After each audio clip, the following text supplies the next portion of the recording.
I told you I bought the King James 1611 version, Mm-hmm. which is a Mm-hmm. massive book.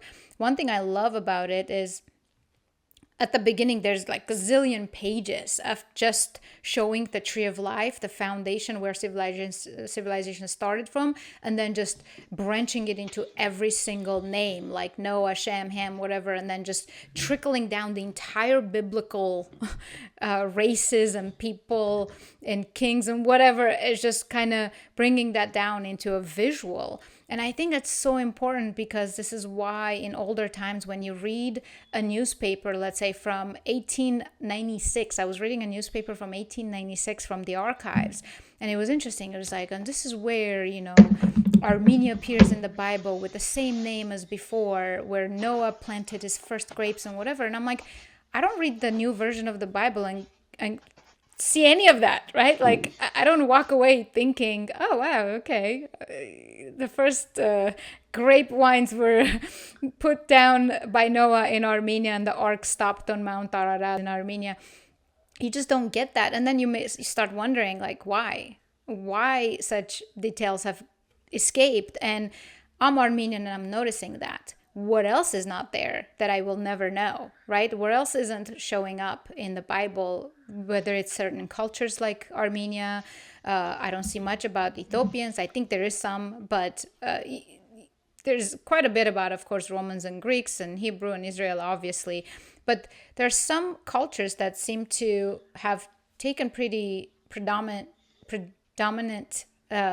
importance in Mm-hmm. early Christianity, yet have been left out in modern versions. Like they don't play a part in the same way, which means it will be controversial, not to create divisions, not to create any kind of, not to upset anyone or offend anyone, but just to seek possibilities and truth, which I think by now we know that this is endless. We just seem to never have, we're not going to stumble upon the answer, but it will be a heck a lot of a fun to learn history and go about seeing basically where it takes us. And maybe we'll stumble upon something, right? Maybe we'll come to a terms that's like, I guess it's as simple as just believe Jesus and period, just don't ask questions. That seems to be the best way to live life. That's it. Check. Check. That's it. No more podcast needed. That's it. That's it. That's it. What are we doing here? Oh man. Do you think we should just have a very clear format? I think it's definitely worth opening a first episode based around the first 6 chapters or so would be the furthest we would be able to get probably. Um, I don't think we will. I don't think we will cover one chapter. first six. No, no. I think we might cover one chapter at a time almost. And of Right. course, it's not going to be just reading and period. We might literally read a sentence, a verse, then start having a conversation, because if that's triggering any kind of historic context or any kind of political context around us, right? When I look at what's happening today with what Christians easily and very convincingly, is that a word? Hmm. Call it the battle between good and evil. I just call it the battle between the globalists and the Republicans or nationalists. Not nationalists in a bad way, but your people who love their nations. But I think even right there, like we might read something that may trigger political context, and we're going to have to not ignore that and talk about it. I think this is why, if we can do chapter at a time, cool, but I think we should just have the conversation and keep reading the Bible and talk about the topics as they arise. So I think Genesis is just loaded. There's no way it's going to be quick. Yeah, because the book of Genesis also was not written at one moment. Like the whole book of Genesis wasn't written down. It was written across several hundred years, and parts of it are written earlier than later. And This I is actually why had there's so much confusion in there and contradictions. From my perspective, I see a lot of contradictions. And I'm like, wait, you just said that. Why were you saying that? you should see the names of my files. It's like the timeline, the main timeline. Okay, the real The timeline. main. And then I have chronology, chronological list, and then biblical books in chronological order. The Yahwist writings are Genesis 2 and then 4b through 25. That would be the earliest writings in Genesis. So Genesis, actually the very first part of Genesis that's ever written down, starts in chapter 2, verse 4. And you'll see a clear distinctive separation there between 4a and 4b. So the first part of the verse is connected to the old, and the second part of the verse is connected to the new, or sorry, to the actually Interesting. to the old, so it's actually reversed.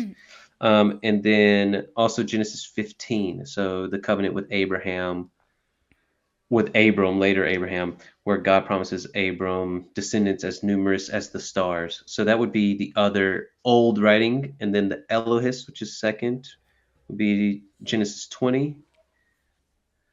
Huh. There's probably more here. I got to do a little bit more research on that. I am actually really glad that your grandpa paid you $1 per verse memorization, because you're going to know a lot more about the verses and ability to connect. Because when you're reading for the first time, you do keep coming back to the beginning, but at the same time, there's obviously I have not read through and through. There's so much where, let's say, something from Genesis connects to Job or to Matthew or whatever, and I need to stop saying whatever. I'm gonna hopefully start speaking more eloquently down the line, because I've been in silence for far too long. My speech is just so bad right now. but but I think there's just so many connections that can happen that I might not connect it as quickly. So it will be really fun to have you, who's way more studied in the Bible, to comment. To connect the dots.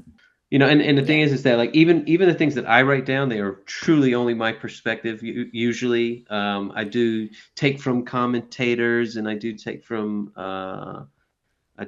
other sources of people who have helped uncover some types of interpretations. But all in all, I try to let just like whatever spirit is inside just Yeah.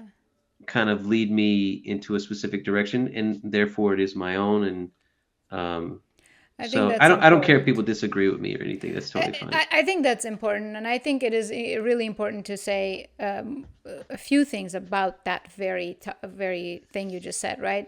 Just before recording, my father said, "Do you feel like you're ready to talk about this topic? You're well studied enough?" And I said, "If I wait to be well studied on this topic, I will never start." Because that was, I am literally, I've been thinking about this for a decade, but I've been just dancing around this subject of having a podcast for far too long. And every time it was kind of like that, like, am I ready? It's just never going to be ready. You just got to jump in, I think.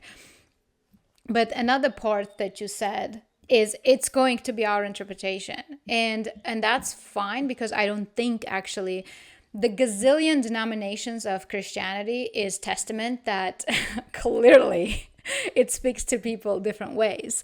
And yes, we might agree on things and disagree on some others, and I might interpret something that might offend somebody, but it is just all in search of the truth and how it's speaking to me.